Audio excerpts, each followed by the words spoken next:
Hello YouTube family, welcome back to my channel. If this is your first time here, my name is Sharita and welcome. In today's video, we are going to do a really interesting deep dive into fragrances that I have completely forgotten about, neglected, and these were all fragrances that I raved about on my channel probably about a couple years ago. I feel like all of these I have gone at least a year without wearing, and so I did, pose a question on a previous video last week. Do you want to see like a blow the dust off of these lists? So I have for you a handful of fragrances that when I tell you, because I have not worn them or talked about them in the past year, it does not mean that they are not stunners, okay? They are, but as your collection gets bigger, you're always trying to talk about the latest and greatest. You're always adding things. These are loves and you do need to get your nose on them, all right? And I will be just reacquainting myself, wearing them out for the month of September, and I think you should check them out. So without further ado, let's go ahead and dive right into today's video. So this first one I want to start off with is very, very unique, okay? Not Blind by Safe, but when I tell you this is easily one of the most unique take on vanillas in my collection, Imperial Peacock. Now, what makes this very polarizing, just like it does in Delina, is going to be that rhubarb. There is a very prominent rhubarb in here, but it is met with a really beautiful, spicy cinnamon touch, and I'm really not a fan of a punchy cinnamon, but for some reason in here it works. They have blended like this really balmy vanilla into these sharper notes, and for some reason it just works. Smelling this in the air when it is cold or cool outside, and that strong scent is just radiating off of your body and lingering, in the air up someone else's nose, you are going to get compliments. When I tell you the very first time I wore this out the house, I was enjoying it, but it wasn't like, okay, I'm just utterly obsessed. But maybe by the end of the day, because I got so many people tell me, like 3 different people, the first time I wore this, men were telling me like how amazing this smelled on me. I was like, you know what? We're about to wear her more often. And it really became a love over time. And it started out as a love. I would say it started out as a love, but it just became like an obsession for fall and winter when I first got this, like the first couple years. So if you have never tried anything from Alexander J, I think that this Art Nouveau line that they have is really, really good. There is a range that they have, some really affordable ones. They have some that are pricier. This is going to fit on the pricier end, but it comes across in the scent. So try this one out if you're looking for a truly unique rhubarb vanilla fragrance with lots of warmth and spice and sweetness. This one again is Imperial Peacock, Alexander J. So this next one is obviously loved because this has never been decanted and the dent is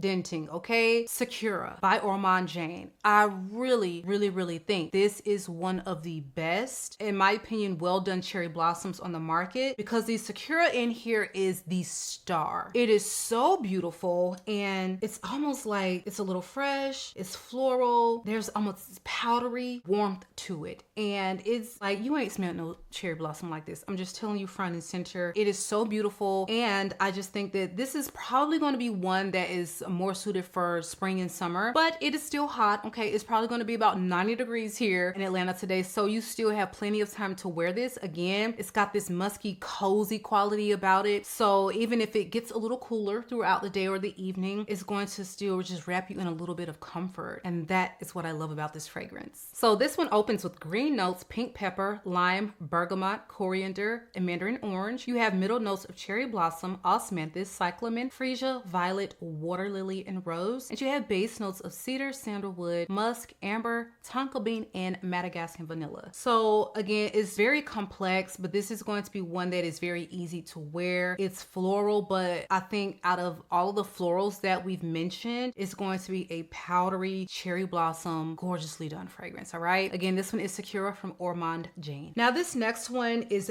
very popular, okay? Very masculine leaning, but if you have this and you're a feminist fragrance wearer that knows how to pull off bold, spicy saffron forward fragrances, you understand the love for it, okay? Oud for Greatness has to be one of the most intoxicating oud scents. And some people get like this Baccarat Rouge DNA. I don't get that. It is a sweet saffron in there, but this is so oudy. It's woody. It's bold. It's sexy. It's dark. There's just, oh my God.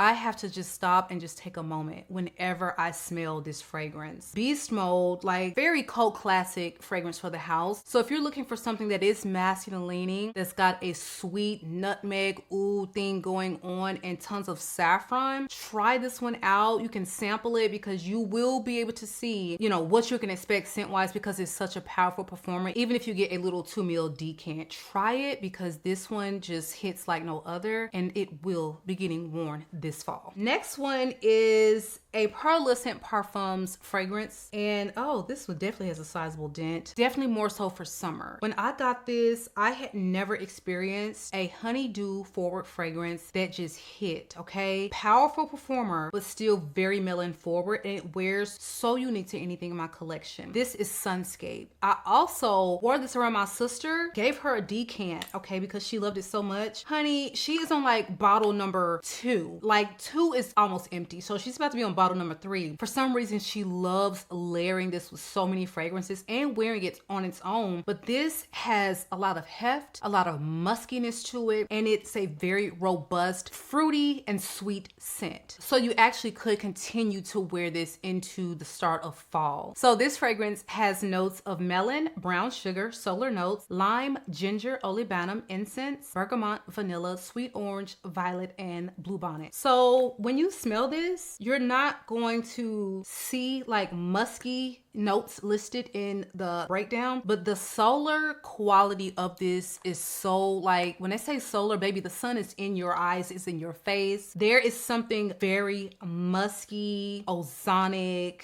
almost cashmere, like almost like there's like a cashmere or maybe even a touch of patchouli in here. There is, I think, a lot going on in this fragrance that they are not mentioning. Usually when we hear solar, we think something a little aldehydic, you know, really bright. This wears with so much presence, you guys. I'm telling you, if you want a stunning melon forward fragrance, try this one because I do not think you will be disappointed, all right? Again, this is Sunscape, one I will be wearing on the tail end of summer from Pearlescent Parfums. This next one I have had in my collection since I started collecting perfumes, probably within the first 6 months. I added Tom Ford's Noir Parfum into my collection. This was really complex for me at the time, but something about it was just, oh my God, just tragically beautiful. Oh my goodness. I am not a Tom Ford fan, but this wears with such a richness, a beauty, a dark, feminine, mysterious vibe that you have nothing else in your collection like it, okay? Unless you have maybe like some other iteration of a Tom Ford or Noir, but this is just really unique and it's very hard to come by. You can still find it at discounters because to my knowledge, this has been discontinued, but people typically can still find a bottle. If you can, get it, okay? Because nothing is going to wear like this one. It's so stunning. So this one really is a sweet,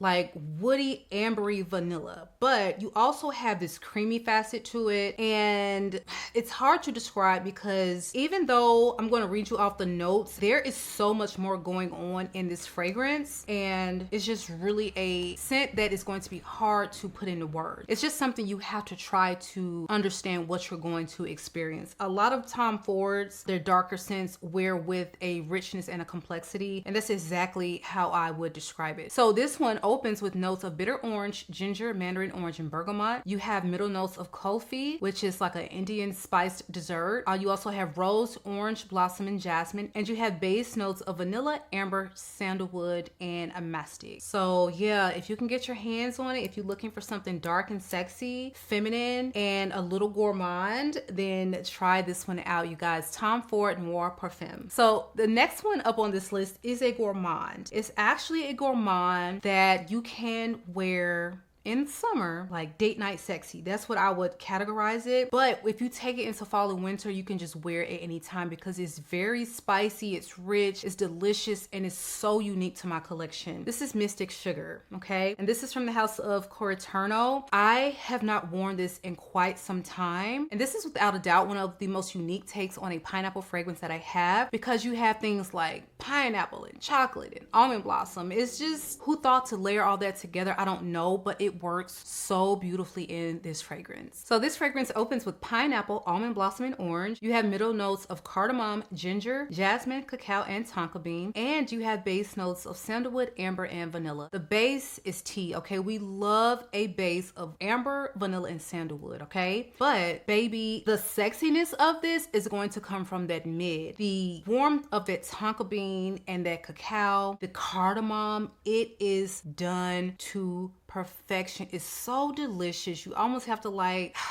just kind of breathe it in, exhale, and whatever guy you wear this around, he is going to be all over your neck, trust and believe. But that pineapple is so juicy, it's ripe, and it is blended so beautifully to create a wonderfully complex, delicious gourmand scent. All right, so this one again is Mystic Sugar, and this is from the house of Corterno. Last but not least, I cannot believe that I am about to hold up this bottle and tell you that I have not worn this in over a year. Viral, took the world by storm, loved by so many. Escapade Gourmande, you could not tell me nothing about talking about this fragrance. Every third video when it first dropped, I mean creamy, delicious, black sugar, tonka bean, vanilla, all of the things made of gourmand dreams. It has been sitting on my vanity, sometimes out of sight, out of mind, but we're about to put an end to that. It's been on my vanity, but like kind of sitting in the back. All the bottles I have stacked up right here. It's a situation. Like so many perfumes, it's crazy. But this compliment magnet, vanilla deliciousness, long wearing. Some people will complain about the performance of this when it was first released, but baby, you're not gonna have no performance issues out of this once your bottle has macerated. This, like, I will overspray it like crazy, a good 20-30 times. Later half of my day, which we're talking about probably a good 8 hours, because I had very long work days when I was a police officer, and still just getting compliments, honey, from all the way across, you know, the counter. You placing an order and this person back here is saying, oh my God, you smell so good. Like, what is that? It's not complex, but it is so delicious. And if you are new to perfumes, if you're fine, okay, I'm getting to my gourmands, I'm loving the vanillas, you absolutely must try this one out, because it's almost like a vanilla custard that is warm and so satisfying and perfect for all year wear, quite frankly, but it is going to shine in fall and winter. Also,